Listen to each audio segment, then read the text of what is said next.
So we've covered the rent. So where you live being number one. So let's say it's $400 a week in rent, out of your 12 or 1300.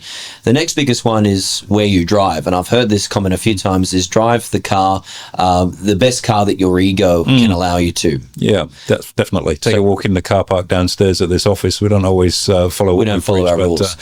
I think it's such a like a car is.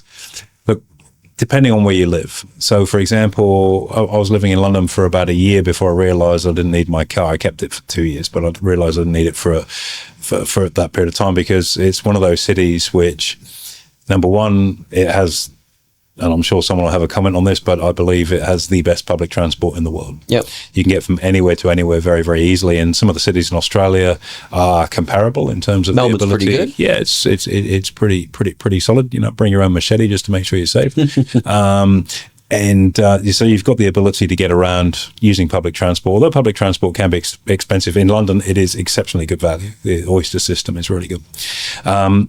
That's one thing. Secondly is congestion. And thirdly is having to pay to park everywhere. So there's a compelling reason to not necessarily have a car. And if you've got you don't have off-street parking, it's going to get vandalized. You've still got to insure it. Your insurance premiums are going to be higher if you're in a city, all those different things. So if you can, try and opt out of that, because it's a big saving.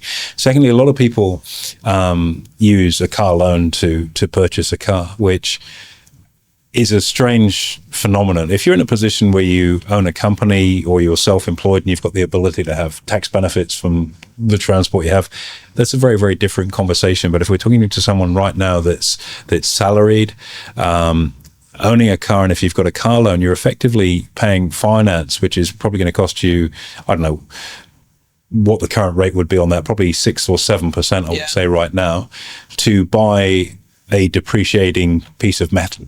Yep. So effectively you're paying more than what the car is worth now for something that's going to be worth a third of that by the time you finish paying for it. For the privilege of losing money. Yeah, effectively. And when you look at it through those lenses, cynical as they may sound, it's not a great investment decision, and can be a big consumer of you need to be able to get around. So maybe there are other ways you can get around. If you might be able to cycle, you might be able to get an e-scooter these days, or if you've got public transport, you've got that. So really seriously look at whether or not you need a car.